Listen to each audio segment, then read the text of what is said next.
Okay, hello everyone. तो आज जो हम डिस्कस करने वाले हैं अपने महत्वपूर्ण टॉपिक के बारे में डिस्कस करेंगे जो कि हमारी दिल्ली सल्तनत से जुड़ा हुआ है। तो दिल्ली सल्तनत से जुड़े होने से पहले जो कि हम उससे पहले बात करेंगे भारत पर जो आक्रमण हुए या फिर मुस्लिम लोगों का जो भारत में आगमन हुआ वो किस प्रकार हुआ। तो इसमें महत्वपूर्ण रूप से हम तीन व्यक्तियों के बारे में बात करने वाले हैं। किस किस के? पहला हमारा मोहम्मद बिन कासिम, महमूद गजनवी और मोहम्मद गौरी। इन तीनों को जानने के बाद आपको पता चलेगा कि दिल्ली सल्तनत पर जो मुस्लिम शासक बैठे, जैसे आपको गुलाम वंश, खिलजी, तुगलक, सैयद, लोधी, ये जो आए कंटिन्यूसली मुस्लिम शासक रहे। और ये जो आए तो उसका जो कारण था वो क्या था या फिर किस पर्पज से आया, आप बोल सकते हो। ठीक है, तो ये सारी की सारी जानकारी आप इस वीडियो के माध्यम से ले लोगे। तो स्वागत है आपका एसएससी वॉरियर्स में। और आज का टॉपिक हम स्टार्ट करेंगे अपना मुस्लिम आक्रमण से। तो जैसे कि आपको बताया गया कि तीन यहाँ पे सबसे महत्वपूर्ण व्यक्ति, उनके बारे में हम यहाँ पे पढ़ेंगे और उन्हीं की वजह से एक द्वार खुला जिसकी वजह से मुस्लिम लोगों का भारत में आगमन भी हुआ। यहाँ पे हम जानते हैं भाई भारत में मुस्लिम शासन जो था वो कौन सा था। 300 वर्षों तक कंटिन्यूअसली मुस्लिम शासक जो थे वो भारत में बैठे और उन्होंने राज किया। जिसमें से सबसे पहले अगर हम बात करें तो सबसे पहला हमारा गुलाम वंश, जिसे मामलुक वंश के भी नाम से जाना जाता है। 1206 से लेके 1290 तक इनका शासनकाल रहा। गुलाम वंश के हटने के बाद लास्ट राजा बलबन, बलबन के बाद आया खिलजी वंश। खिलजी वंश में अगर हम बात करें तो खिलजी वंश का जो सबसे महत्वपूर्ण शासक रहा वो था अलाउद्दीन खिलजी। टाइम पीरियड 1290 से लेके 1320 तक। उसके बाद आता है तुगलक वंश 1320 से लेके 1412। और महत्वपूर्ण राजा के बारे में बात करें तो इसमें मोहम्मद बिन तुगलक थे, जिनको पागल राजा की उपाधि भी दी गई है। सैयद वंश, अगर हम सैयद वंश के बारे में बात करें तो इसमें सबसे महत्वपूर्ण राजा आपको खिजर खान याद रखना है। और लास्ट अगर हम बात करें तो लोधी वंश, जो कि 1452 से लेके 1526 था। और लास्ट जो युद्ध हुआ था उसे प्रथम पानीपत का युद्ध भी कहा जाता है। महत्वपूर्ण राजा जो है इसमें बहलोल लोधी और इब्राहिम लोधी है। वहीं पे हम इसके साथ आगे कंटिन्यू करते हैं कि 300 वर्षों तक जो शासन रहा वो तो हमारे को पता है, लेकिन अगर हम बात करें कि 300 वर्षों तक रहने के बाद इनका जो आगमन था वो किस प्रकार हुआ, कौन कौन व्यक्ति इसमें जुड़े, कैसे ये आए। जैसे अगर हम बात करें गुलाम वंश के बारे में तो गुलाम वंश में जो पहला राजा था वो था कुतुबुद्दीन ऐबक। सबको पता हुआ ऐबक जो है गुलाम वंश से रिलेट करता था। ये गुलाम किसका था? गौरी का गुलाम था। गौरी ने भारत में शासन नहीं किया, उसके जो गुलाम थे उन्होंने शासन किया। जैसे गजनी पे आप ले लो यलदौज, गौरी का खुद एक गुलाम था। कुतुबुद्दीन ऐबक गुलाम था, उसको दिल्ली सल्तनत मिली, मरने के बाद उसने अपना शासन यहाँ पे स्थापित कर लिया। अगर हम बात करें कि भारत में जो पहला आक्रमण हुआ वो किसके द्वारा हुआ, तो बच्चों याद रखना है कि भारत पर सबसे पहला आक्रमण 712 में मोहम्मद बिन कासिम द्वारा किया गया था। इसका जो सबसे महत्वपूर्ण कारण था वो ये था कि अरब पे बैठा था उम्मैद और जो सिंध था वहां पर था राजा ताहिर। तो अरब जो था व्यापार कर रहा था समुद्र पर, और वहां पर देबोल देबोल जो लोग थे उन्होंने उसके समुद्री जहाज को लूट लिया। लूटने के बाद उमैद ने जब बोला राजा ताहिर से कि आप इनको पनिश करो, तो राजा ताहिर ने वहां पर उनको मना कर दिया कि मैं ऐसा नहीं करूंगा। जिसकी वजह से उमैद ने, जो कि खलीफा थे, उन्होंने अल हज्जाज को बोला। अल हज्जाज ने किसको बोला? मोहम्मद बिन कासिम को बोला। और मोहम्मद बिन कासिम ने 712 में भारत में आक्रमण किया। और भारत में आक्रमण करने के बाद सिंध क्षेत्र जो था उसको जीत लिया। तो 712 से लेके 715 तक मोहम्मद बिन कासिम का टाइम पीरियड रहा। एक और चीज आपको बता देता हूँ कि जब मोहम्मद बिन जो एक कासिम था ये मरा कैसे, क्योंकि जब राजा ताहिर की जो बेटियां थी उन्होंने बोला कि ये जो कासिम है इसने हमारी आबरू लूट ली है या फिर इज्जत लूट ली है, आप बोल सकते हो। तो वहां पे जो उमैद बैठे हुए थे, जो कि औरतों की बहुत ज्यादा रिस्पेक्ट थी उस समय, तो उन्होंने क्या किया कि ये जो मोहम्मद बिन कासिम था उसको मरवा दिया। ठीक है, तो यहां से आप बोल सकते हो कि छोटा सा टाइम पीरियड किसका? मोहम्मद बिन कासिम का। लेकिन हाँ, ऐसा नहीं है कि मोहम्मद बिन कासिम छोटे से टाइम पीरियड के लिए आया तो इसने कुछ नहीं किया। देखो, मोहम्मद बिन कासिम जब यहाँ पर आया तो अरबी शासन आया यहाँ पर। तो अरबी जब लोग आए तो भारत में उनकी कुछ देन भी थी। जैसे हम पर्दा प्रथा के बारे में बात करें, मदिरा के बारे में बात करें, मांस के बारे में बात करें, तो जब अरबी लोग आए तो भारत ने इन सब का जो सेवन करना था वो बहुत ज्यादा स्टार्ट कर दिया।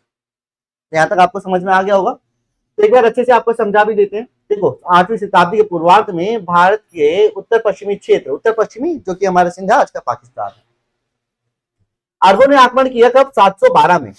भारत पर किए गए आक्रमण का नेतृत्व किसने किया? उमैद खलीफा के सेनापति मोहम्मद बिन कासिम।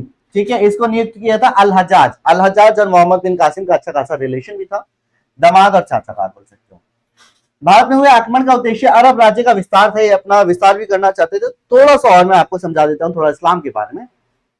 तगमम मोहम्मद साहब, जिनका जन्म मक्का में हुआ था, मक्का में रहने के बाद पहले वहां पे अनुयायी इकट्ठे किए, अनुयायी इकट्ठा करने के बाद वो मदीना गए, मदीना से उन्होंने अपने अनुयायी इकट्ठा करने के बाद जब मक्का में उन्होंने वापस वहां पे अपना आगमन किया, तो वहां पर उन्होंने अपना इस्लामिक क्षेत्र का सबसे महत्वपूर्ण, आप बोल सकते हो, जो हम काबा के नाम से जानते हैं, मक्का में एक जगह है काबा, वो उनके लिए बहुत ही ज्यादा धार्मिक प्लेस बन गया। और धीरे धीरे इस प्रकार जो इस्लाम था वो पूरे भारत, सॉरी, पूरे अरब में फैलता हुआ चला गया। और आज के टाइम पे अगर हम बात करें तो मुस्लिम जो लोग हैं उनकी संख्या बहुत ज्यादा। और इस समय अगर हम बात करें तो इस समय भी यही कारण था कि ये जो इस्लाम था वो अरब में, मतलब अरब में जो इस्लाम बैठे हुए थे वो क्या करना चाहते थे, अपने इस्लाम का बहुत ज्यादा विस्तार भी करना चाहते थे। आगे हम बात करते हैं, व्यापारी तथा नाविक भारत की संपन्नता की कहानियों के साथ लेकर भारत जाते थे। मतलब व्यापारी वगैरह जो भी, मतलब उस समय व्यापार होता था समुद्री व्यापार, जो लोग थे वो समुद्री व्यापार करते थे। और उस समय क्या था कि भाई जब एक जगह से दूसरी जगह लोग जाते हैं तो अपनी संपन्नता की कहानी जो है वो साथ में लेके जाते हैं।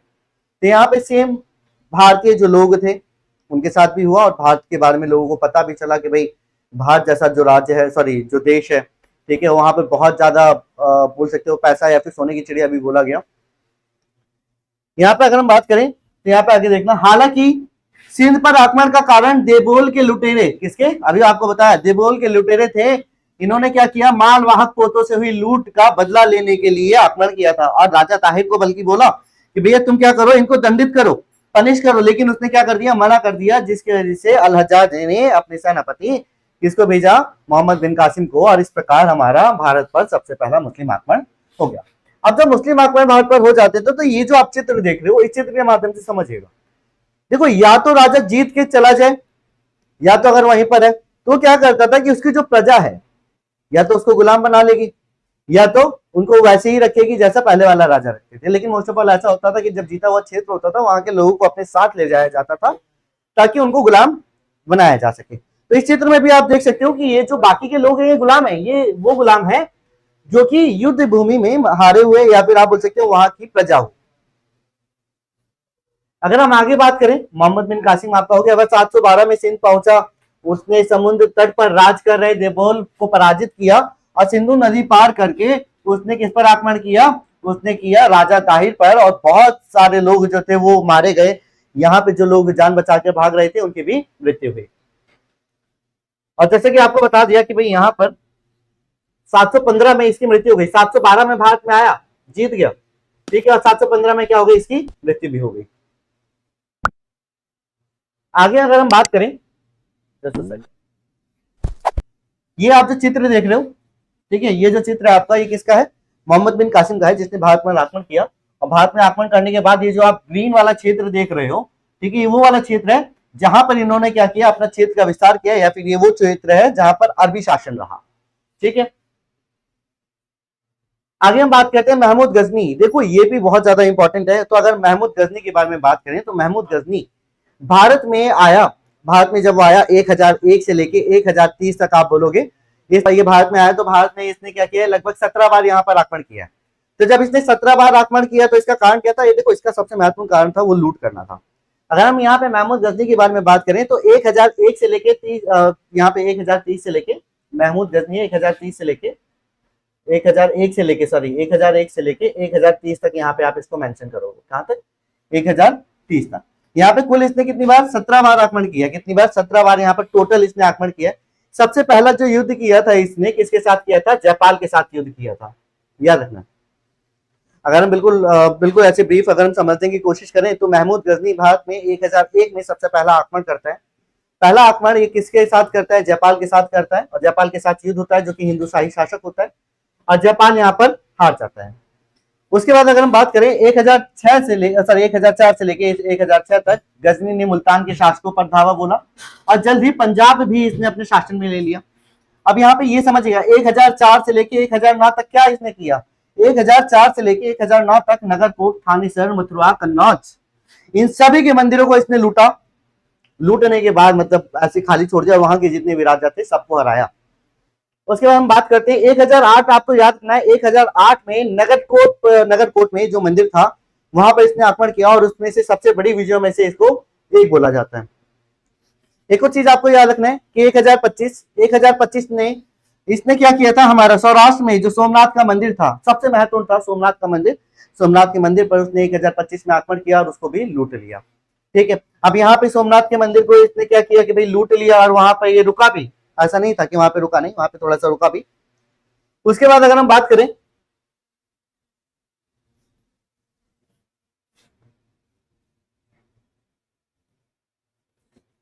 एक भीषण संघर्ष के बाद महमूद ने शहर पर अपना कब्जा स्थापित कर लिया और बचाव में लगभग उसके 50,000 से अधिक सैनिक हताहत हुए या फिर मारे गए।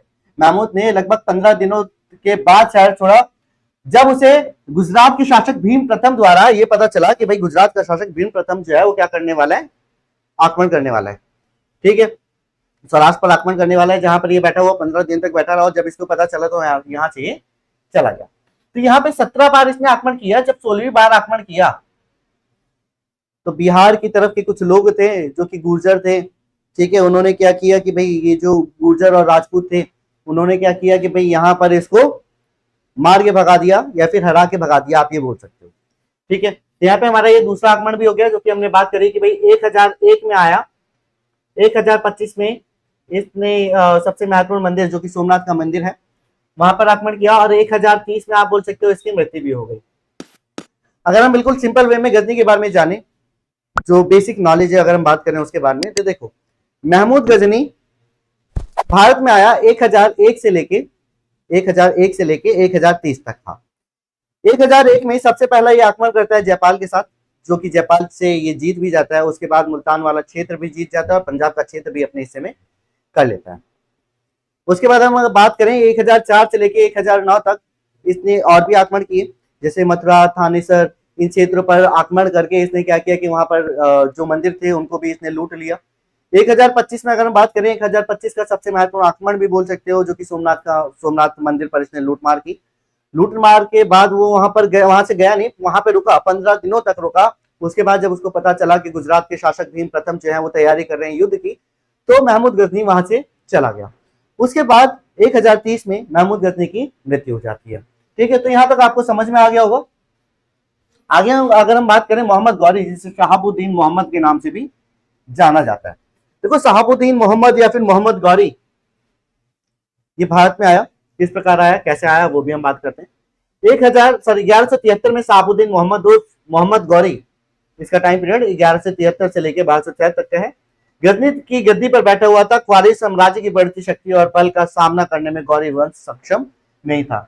ठीक है, किसके लिए सक्षम नहीं था? ख्वारिज में बैठे, जो ख्वारिज में जो लोग बैठे हुए थे उनके बारे में बात की जा रही है, या फिर ख्वारिज में के जो लोग थे। ख्वारिज में कहां पर है? उज्बेकिस्तान में है।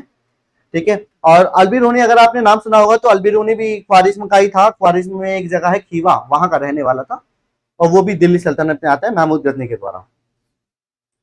उसके बाद हम बात करते हैं, अगर बता दूं आपको, 1017 में ये जो महमूद गजनवी था या फिर गजनी बोल सकते हो, इसने 1017 में उज्बेकिस्तान के ख्वारिज्म पर आक्रमण किया था, जिसके साथ जो अपने साथ जो था अलबिरूनी था उसको लेके आया था। अगर हम आगे बात करें, यहाँ पे वापस शहाबुद्दीन या फिर मोहम्मद गौरी, इन्होंने भाप लिया था कि मध्य एशिया से उन्हें कुछ भी हासिल नहीं होने वाला है। ठीक है, तो इसके बाद इन्होंने क्या किया कि अपनी विस्तारवादी महत्वाकांक्षाओं के लिए इतना अपना रुख भारत की ओर कर लिया कि भैया चलो भारत में हम आक्रमण करते हैं। और इसे पता नहीं था कि भाई भारत में दिल्ली सल्तनत पर जो बैठा हुआ था वो बहुत महान राजा था, जिसका नाम था पृथ्वीराज चौहान। पृथ्वीराज चौहान से पहले युद्ध में तो ये बुरी तरह से, पर बोल सकते हो करारी शिकस्त मिलती है किसको? मोहम्मद गौरी को मिलती है। लेकिन कुछ लोग होते हैं बाज नहीं आते हैं और कुछ ऐसे लोग भी होते हैं जो कि धोखा भी देते हैं। ठीक है, पंजाब और सिंध में अगर विजय के बारे में बात करें तो मोहम्मद गौरी ने अपना पहला अभियान सन 1075 में छेड़ा। उसने मुल्तान की ओर रुख किया और उसे उसके शासक से मुक्त करा दिया, मतलब मुल्तान को ये जीत गया। और इसी अभियान में भाटी राजपूत से कच्छ ले लिया। कच्छ कौन सा क्षेत्र है? गुजरात का क्षेत्र है। 1078 में उसने दोबारा गुजरात का विजय हासिल करने के लिए आक्रमण किया, लेकिन गुजरात के चालुक्य शासक भीम द्वितीय ने क्या किया? यहां से उसको पराजित करके भगा दिया।